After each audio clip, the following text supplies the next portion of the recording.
एक समय की बात है, दूर किसी जंगल में एक चिड़िया पति पत्नी रहते थे। उन दोनों को किसी चीज की कोई कमी नहीं थी। उनके पास सब कुछ था, पर इन सब के बावजूद भी उन्हें एक कमी थी। वो ये थी कि उनकी संतान नहीं थी। पर बहुत दवाई खाने के बाद आज टूनी गर्भवती हो गई और उसके 2 अंडों को जन्म दिया। सोनू और टूनी बड़ी बेसब्री से उन अंडों के फूटने का इंतजार कर रहे थे। टूनी, तुम्हें क्या लगता है इन अंडों में से क्या निकलेगा? मुझे लगता है मुझे 2 बेटे होंगे। नहीं, मुझे तो नहीं लगता। तो फिर तुम्हें क्या लगता है? मुझे लगता है इसमें से एक चिड़िया और एक मेरी तरह सुंदर कबूतर होगा, यानी कि एक बेटा और एक बेटी। अच्छा जी, तो चलो देखते हैं कौन जीतता है। तभी वे दोनों अंडे फूट जाते हैं और उसमें से 2 चिड़िया निकलती हैं। उनमें से एक चिड़िया तो बहुत ही सुंदर थी और एक बहुत ही काली, जिसे देखकर टूनी मुंह बनाने लगती है। हे भगवान, तूने मुझे औलाद भी दी और दोनों लड़कियां। अरे एक बेटा तो दे देता। और ये क्या, ये चिड़िया इतनी बदसूरत। छी छी, ये मेरी बेटी नहीं हो सकती। अरे टूनी, तुम भला ऐसी बात कर रही हो? यह दोनों हमारी ही औलाद हैं। क्या हुआ जो बेटा नहीं हुआ? पर आजकल लड़कियां भी किसी से कम नहीं हैं। अरे लेकिन ये तो देखो, ये कितनी काली है। उल्टा तवा भी फिर है इसके आगे। अगर मैं इसे अपने साथ कहीं ले गई तो ये तो मेरी थू-थू करवा देगी। अच्छा तो ठीक है, तुम इस चिड़िया को कभी अपने साथ बाहर मत ले जाना। इस दूसरी वाली को ले जाना। क्यों, इसे देखकर तो लोग कुछ नहीं कहेंगे ना? पता नहीं टूनी, तुम भी किस दुनिया में रहती हो। एक तो तुम्हें खुश होना चाहिए कि तुम माँ बन गई, उल्टा तुम तो अनाप शनाप बातें कर रही हो। देखो जी, मुझे जो अच्छा नहीं लगता मैं मुंह पे कह देती हूँ, और इसे अब तुम ही पालना। मैं इसे अपनी बेटी नहीं मानती। मेरी तो एक ही बेटी है, सुंदर वाली। टूनी उन दोनों बच्चों में भेदभाव करती थी। सोनी को ज्यादा प्यार और मोनी को तो पूछती भी नहीं और उसे हमेशा काली कलूटी चिड़िया कहकर बुलाती। उसका ये बर्ताव उसकी बेटी सोनी भी सीख जाती और वो भी अपनी माँ की तरह मोनी को काली कलूटी कहकर बुलाती। एक दिन की बात है, बेटे सोनी, मोनी, आज तुम दोनों जाकर जंगल से दाना चुग लाओ। मेरी आज तबीयत ठीक नहीं है। ठीक है पापा, आप आराम करो, हम दोनों जाकर ले आएंगी। हम नहीं, तू। मैं नहीं जाने वाली तेरे साथ कहीं। इतनी धूप में जाकर मैं तेरी जैसी हो जाऊंगी। ना बाबा ना, माँ ने मुझे मना किया है। ठीक है तो मत जा, मैं अकेले ही चली जाऊंगी। मोनी जैसे ही जाने लगती है वैसे ही सोनू कबूतर कहता है, अरे बेटी, तू अकेले नहीं जाएगी। जाएगी तो ये भी तेरे साथ, नहीं तो आज सब भूखे रहेंगे। ये सुनकर सोनी भी जाने के लिए तैयार हो जाती है। चल, मैं चल रही हूँ तेरे साथ। दोनों एक साथ जंगल में खाने की तलाश में जाती हैं। सोनी, चल पूरब की तरफ चलते हैं, वहाँ बहुत सारे खेत हैं, वहाँ भी कुछ न कुछ खाने को जरूर मिल जाएगा। हाँ, पूरब दिशा में कुछ नहीं है, तू मेरे साथ पश्चिम दिशा की ओर चल, हमें वहाँ खाना मिलेगा। अब वो दोनों पश्चिम दिशा की ओर जाती हैं। वहाँ जाकर उन लोगों को कुछ भी नहीं मिलता। वहाँ सिर्फ रेत ही रेत थी, फसल का तो नामो निशान नहीं था। देखा सोनी, यहाँ तो कुछ भी नहीं है, हमारा तो आना बर्बाद हो गया। चुप रह काली कलूटी चिड़िया, तुझसे किसी ने सलाह मांगी क्या? तभी वहाँ से गौरी और उसका बेटा कालू गुजर रहे होते हैं। अरे तुम दोनों यहाँ क्या कर रही हो? कुछ नहीं गौरी मौसी, हम तो खाना ढूंढने आए थे। पर तुम्हें इस दिशा में क्यों आए? तुम्हें पता नहीं कि यहाँ रेत ही रेत है? ये तो जंगल के गवार से गवार पक्षी को पता है। मुझे भी पता था गौरी मौसी, पर ये है ना बुद्धू मेरे साथ, इससे कहा यहाँ चल, यहाँ खाना मिलेगा, इसीलिए हम यहाँ आ गए। अरे सोनी, तुम इस काली कलूटी राख से भी ज्यादा काली चिड़िया की बातों में कैसे आ गई? इसे तो अकल है नहीं, दुनिया में पैदा होकर इसने भीड़ ही की है बस। आ क्या, न शक्ल है न अकल, रंग भी कितना बदसूरत सा है। पता नहीं कभी इसकी शादी हो भी पाएगी या नहीं। गौरी मौसी, आप सही कह रही हैं, मुझे तो ये फूटी आंख नहीं सुहाती, पर क्या करें, पापा की वजह से इसे झेलना पड़ता है। मोनी भी उनकी ये बातें सुन रही थी। उनकी ये बातें उसके दिल पर जोर जोर से चुभ रही थी। आंखों से आंसू निकल रहे थे, पर वह उन्हें छुपाने की कोशिश कर रही थी। चलो सोनी, हमें अभी खाना भी ढूंढना है। ठीक है, चल रही हूँ, 2 मिनट रुक। कुछ देर बात करने के बाद वे दोनों पूरब दिशा की ओर जाती हैं। वहाँ उन्हें कुछ मक्का के पेड़ दिखाई देते हैं, जिनसे वे मक्का के दाने तोड़कर घर ले आती हैं। अरे मेरी प्यारी सी बेटी, कहाँ चली गई थी? मैं तो तेरे लिए परेशान हो गई थी कि पता नहीं मेरी बेटी इतनी मेहनत कर रही होगी। बेटी तू ठीक है ना? तुझे चोट तो नहीं आई? नहीं माँ, मैं बिल्कुल ठीक हूँ। ये देखो, पर मैं बहुत थक गई हूँ, कुछ खाने को दे दो। अरे हाँ मेरी बेटी, मैं तो भूल ही गई। ये ले, पहले तू खा। केसर बादाम का दूध है तेरे लिए, इसे भी पी ले। क्या? केसर बादाम का दूध? जल्दी से दो ना माँ। टूनी उसे वह दूध देती है और सोनी उस दूध को झटपट पी जाती है। वहीं मोनी सिर्फ खड़ी होकर देखती रह जाती है। अरे टूनी, एक गिलास दूध मोनी को भी दे दो, वो भी तो मेहनत करके आई है। और दूध नहीं बचा, सारा खत्म हो गया। चल बेटी यहाँ से चल। मोनी तो सिर्फ उस दूध को देखकर ही मन भर लेती है। ऐसे ही समय बीतता जाता है। वे दोनों अब बड़ी हो जाती हैं, पर टूनी अभी भी अपनी बेटियों के बीच में भेदभाव करती थी और सोनी को ही ज्यादा प्यार करती थी। एक दिन जंगल में एक कपड़े बेचने वाला पक्षी आता है, जिसे देखकर सोनी कपड़े लेने की जिद करती है। माँ, मुझे नए कपड़े दिलाओ ना, मुझे नए कपड़ों की जरूरत है। अच्छा अच्छा ठीक है, जो तुझे पसंद है तू ले ले। सोनी को 3 जोड़ी कपड़े पसंद आते हैं। माँ, ये तीनों ले लूं? ले ले मेरी बेटी, ले ले, तुझे जो पसंद है तू वो ले ले। माँ, मैं भी एक जोड़ी कपड़े ले लूं? मेरे सारे कपड़े फट गए हैं। कुछ नहीं मिलेगा तुझे, वैसे भी तू बहुत पैसे बर्बाद करती है, और पहले जो कपड़े हैं उन्हें पहन। तेरा बाप कहीं का सेठ नहीं, और ना मेरे पास कोई खजाना है तेरे ऊपर लुटाने के लिए। मोनी अपनी माँ की यह बात सुनकर उदास हो जाती है और एक कोने में जाकर रोने लगती है। चुप हो जा बेटी, चल रोना बंद कर, और तुझे जो लेना है वो ले ले। नहीं पापा, रहने दो, मुझे कुछ नहीं चाहिए। चल ना, मैं दिलाता हूँ, चल। सोनू उसे कपड़े दिलाने ले जाता है। भाई साहब, मेरी बेटी के लिए अच्छे अच्छे कपड़े दिखाओ। इस काली कलूटी पर क्या अच्छा लगेगा? खामखा पैसे बर्बाद कर रहे हो तुम तो चुप ही रहो। तुम जैसी माँ मैंने आज तक नहीं देखी, जो अपनी बेटियों में इतना भेदभाव करती है। एक तो तुम अपने सर पर बिठाकर रखती हो, और एक को पैरों की धूल तक नहीं समझती। क्योंकि वो काली है पापा, और मैं गोरी। मैं उससे बहुत सुंदर हूँ, और ये कितनी बदसूरत, इसीलिए माँ इससे प्यार नहीं करती। मैं तुम दोनों को आखिरी बार कह रहा हूँ, मेरी मोनी बेटी के खिलाफ एक शब्द नहीं कहना, नहीं तो मुझसे बुरा कोई नहीं होगा। नहीं पापा, ऐसा मत कहिए, मैं आपके बीच तनाव की वजह नहीं बनना चाहती। ऐसा कहकर वे वहाँ से रोती हुई जंगल की तरफ चली जाती है और वहाँ जाकर एक पेड़ पर रोने लगती है। कुछ देर बाद मोनी के पास कालू आता है। अरे मोनी, तुम यहाँ बैठी हो? वहाँ तुम्हारे घर में आग लग गई है और तुम्हारे पापा और बहन उसमें फंस गए हैं। क्या? आग लग गई? पर कैसे? पता नहीं मोनी, पर आग लगातार बढ़ती जा रही है और तुम्हारे माँ बाप चिल्ला रहे हैं। कोई जंगल वाला भी मदद के लिए आगे नहीं आ रहा। मैं अकेला क्या कर पाऊंगा, इसलिए जब तुम्हें रोता हुआ देखा तो फौरन तुम्हारे पास आ गया। चलो जल्दी चलो, कहीं देर ना हो जाए। अब वे दोनों नदी पर जाते हैं और अपने पंखों को गीला करके घर के ऊपर छिड़काव करते हैं।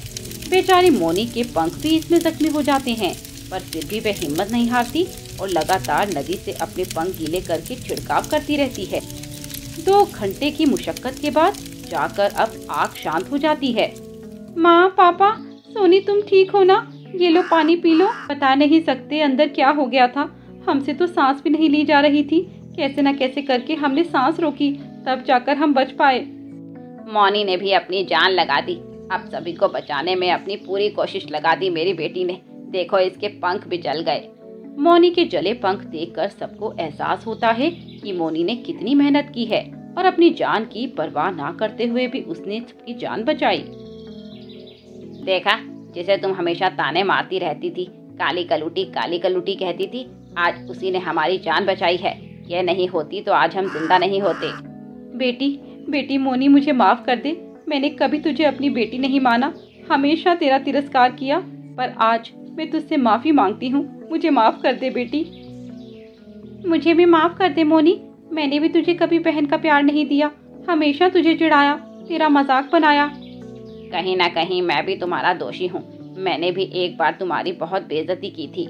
मैं बहुत खुश हूँ कि आज मुझे मेरा पूरा परिवार वापस मिल गया। मुझे अब भगवान से कुछ नहीं चाहिए, बस हम सब साथ रहें। इस तरह वे अब सब खुशी खुशी एक साथ रहने लगते हैं। टूनी भी अब अपनी बेटियों में कोई भेदभाव नहीं करती थी और दोनों को एक समान प्यार करती थी। ये कहानी सुंदरवन के जंगल में रहने वाली सोनी चिड़िया की है, जो अपनी बेटी और बेटे बहू के साथ रहती थी। सोनी को अपनी बहू बिल्कुल भी पसंद नहीं थी। वह उसे फूटी आंख भी नहीं पाती थी, इसीलिए वह हमेशा उसे नीचा दिखाने की कोशिश करती रहती थी। सोनी की एक बेटी भी थी जिसका नाम मोनी था। वह बहुत ही घमंडी थी। वह अपनी भाभी को जरा भी पसंद नहीं करती थी। सोनी भी अपनी बेटी और बहू में बहुत भेदभाव करती थी। एक दिन की बात है। ए महारानी, क्या कर रही है? घर का काम क्यों नहीं हुआ अब तक? वो रसोई में बर्तन बिना धुले पड़े हैं। घर में अभी झाड़ू भी नहीं लगी और चाय नाश्ता भी तैयार नहीं है। किया क्या है तूने सुबह से उठकर अब तक? माँ जी, मैं कर रही हूँ, बस थोड़ी सी तबीयत खराब है, इसीलिए काम जल्दी नहीं कर पा रही। मैं तेरे सारे बहाने जानती हूँ। तेरी कोई तबीयत वबीयत खराब नहीं है, बस तेरा काम करने का कोई मन नहीं है। काम चोर कहेंगी। नहीं माँ जी, ऐसा नहीं है, मुझे तेज बुखार हुआ है, चाहे तो शरीर छूकर देख लीजिए। चल चल काम कर चुपचाप, ज्यादा बकवास मत कर। तभी वहाँ सोनी की बेटी मोनी आती है। अरे क्या हुआ मेरी बच्ची को? ऐसे मुंह क्यों लटकाया हुआ है? बोल मेरी बच्ची, तेरी तबीयत तो ठीक है ना? नहीं माँ, मेरे सर में दर्द हो रहा है, मुझसे उठा तक नहीं जा रहा। सर की मालिश कर दो ना प्लीज। हाँ हाँ, अभी ले मेरी बेटी। ए टूनी, चल वह सब काम छोड़ और मेरी बेटी के सर पर मालिश कर। चल आजा। और मेरी लाडो रानी, तू यहीं बैठ, मैं तेरे लिए दूध लेकर आती हूँ, उसे पीकर तू ठीक हो जाएगी। सोनी ने एक बार अपनी बहू की हालत पर तरस नहीं खाया और जब दर्द अपनी बेटी को हुआ तो वह उसकी खातिरदारी में लग गई। सोनी ये हमेशा से करती आ रही थी। वह इसी तरह अपनी बहू टूनी और बेटी मोनी में फर्क करती थी। अगली सुबह की बात है। सुन मोनी, तू अपनी भाभी को कह दे कि हमें पड़ोस वाली चुनमुन चिड़िया के घर कीर्तन पर जाना है, तो वो तैयार हो जाए। और हाँ, तू भी तैयार हो जा। चल जा। ठीक है माँ, मैं अभी जाती हूँ। कुछ देर बाद मोनी और टूनी दोनों तैयार होकर आती हैं। टूनी को देखकर सोनी गुस्से से कहती है, अरे करम जली, क्या पहन कर आ गई? थोड़ी सी शर्म हया बाकी है तेरे में, या सब बेच कर आ गई? क्या हुआ माँ जी, मैंने अब क्या किया? मैं साड़ी ही तो पहन कर आई हूँ। साड़ी पहनी तो है, वो तो ठीक, पर ये ब्लाउज कैसा पहना है तूने? देख इसका गला कहाँ जा रहा है और इसकी बाजू कहाँ है? माँ जी, ये स्लीवलेस ब्लाउज है और आजकल की सभी चिड़िया ऐसे ही कपड़े पहनती हैं। मुझे नहीं जानना कि कौन चिड़िया क्या पहनती है। शरीफ घर की बहुएं ऐसे कपड़े नहीं पहनती। जा बदल करा और कुछ ढंग का पहन करा। अगर माँ जी ये पहनावा गलत है तो आप मोनी को भी बोलिए ना, वो भी अपना स्लीवलेस टॉप बदल कर आए। उसे आप कुछ नहीं कहती। मोनी तो इस घर की बेटी है, वह चाहे पहन सकती है कुछ भी, पर तू ये नहीं पहन सकती। अब ज्यादा जुबान मत लड़ा और जाकर बदल करा। मोनी हंसती है। टूनी को मजबूरन अपना ब्लाउज बदल कर आना पड़ता है। ऐसे ही कुछ दिन बीत जाते हैं। एक दिन टूनी अपनी सास से कहती है, माँ जी, मेरी बचपन की दोस्त मुनमुन की आज शादी है, तो मैं सोनू जी के साथ वहाँ जा सकती हूँ क्या? अरे सोनू को अपने साथ क्यों लेकर जा रही है? अगर तू उसे साथ ले जाएगी तो अगले दिन का उसका काम मारा जाएगा। तो माँ जी, मैं ऐसा करती हूँ, मैं अकेले चली जाती हूँ। वहीं मेरी बहन का घर है, तो मैं रात को शादी के बाद वहीं रुक जाऊंगी और अगली सुबह वापस आ जाऊंगी। लो जी, तो तू पहले सब तय कर चुकी है, तो फिर तू मुझसे क्या दिखावा कर रही है पूछने का? कोई नहीं जाएगा, सब के सब घर में रहो, वैसे भी बाहर का माहौल सही नहीं है। टूनी उदास हो जाती है। अब क्या खड़ी रहेगी यहीं पर? जा जाकर घर का काम कर ले। तभी वहाँ मोनी तैयार होकर आती है। उसके एक हाथ में पर्स था और वह सोनी से कहती है, अच्छा मैं जा रही हूँ मम्मी। कहाँ जा रही है मेरी बेटी? तूने मुझसे इस बारे में कुछ बताया भी नहीं। अरे माँ, तुम कितने सवाल करती हो। चलो मैं चलती हूँ, मेरे दोस्त मेरे क्लब में इंतजार कर रहे होंगे। ठीक है बेटी, ध्यान से जाना और ये ले कुछ पैसे रख ले। मोनी वहाँ से चली जाती है।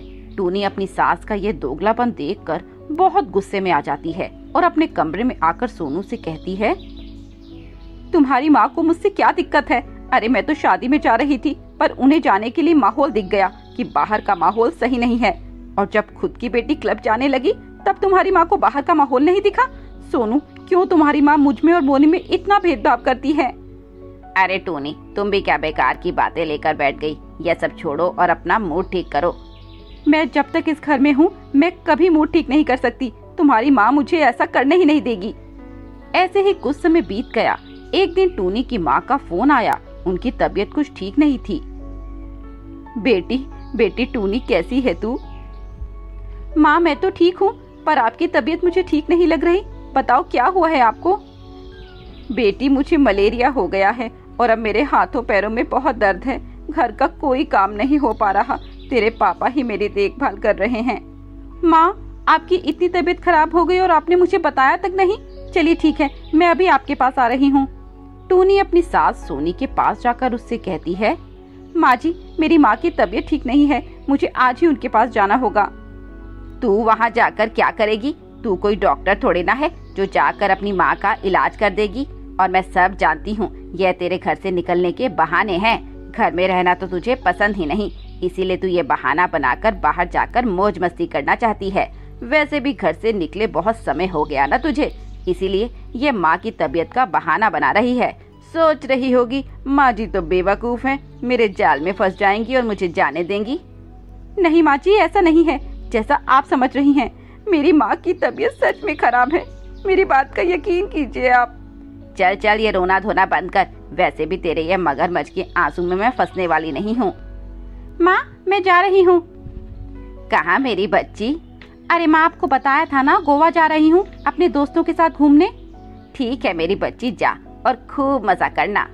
टूनी अपनी सास का ये रवैया देखकर बहुत हैरान हो जाती है और गुस्से से अपनी सास से कहती है, वाह माँ जी आज तो आपने हद कर दी। आप मुझे मेरी माँ की तबीयत खराब होने के बावजूद नहीं जाने दे रही। यह कह रही हैं कि मैं मस्ती करने जा रही हूँ, और जब मोनी गोवा जाने की बात कर रही तो आपने उसे जाने दिया, कुछ नहीं कहा। वाह माँ जी आप तो बहुत बड़ी दोगली निकली। तू मेरी बेटी से अपनी तुलना कर रही है? अरे वो इस घर की बेटी है बेटी, और तू इस घर की बहू। तेरी औकात और उसकी औकात में फर्क है, तो आइंदा से अपनी और मेरी बेटी की तुलना कभी मत करना। अब चल जाके मेरे लिए चाय बना कर ला। सोनी एक दिन छत पर कपड़े सुखाने जा रही थी कि तभी उसका पैर जीने से फिसल जाता है और वह गिर जाती है। उसके हाथ और पैर की हड्डी टूट जाती है। देखो आपको इनका बहुत ख्याल रखना होगा। 20 दिनों तक इन्हें आराम की बहुत जरूरत है। ठीक है अब मैं चलता हूँ। टूनी अब अपनी सास का बहुत ख्याल रखती है। वह उसकी खूब सेवा करती है और उसको समय समय पर दवाई खिलाती है। वहीं उसकी बेटी मोनी तो अपनी माँ सोनी के पास तक नहीं आती और ना ही कभी अपनी माँ से यह पूछती है कि उसकी तबीयत कैसी है। वो तो अपने घूमने फिरने और मौज मस्ती में मस्त रहती थी। उसे अपनी माँ से कोई लेना देना ही नहीं था। पर यह सब सोनी भी देख रही थी। अब उसे अपनी गलती का एहसास होता है कि वह कितनी गलत थी। उसने अपनी बहू के साथ कभी सही व्यवहार नहीं किया, फिर भी आज वह उसकी कितनी सेवा कर रही है। और वहीं उसकी बेटी जिसे वह इतना प्यार करती थी, उसका हाल चाल तक नहीं पूछती। ऐसे ही 1 महीना हो जाता है। सोनी अब ठीक हो जाती है। ये ले टूनी बहू मेरे सोने के कंगन। पर माँ जी ये तो आपने मोनी के लिए रखे थे ना, भला मैं इन्हें कैसे ले सकती हूँ? मोनी के पास तो पहले से बहुत कुछ है, पर ये खास तेरे लिए है। तू भी तो मेरी बहू है ना, और तूने मेरे लिए जो किया वो तो मेरी सगी बेटी भी नहीं करती। सोनी अब कभी अपनी बहू और बेटी में फर्क नहीं करती थी और सभी खुशी खुशी रहने लगते हैं।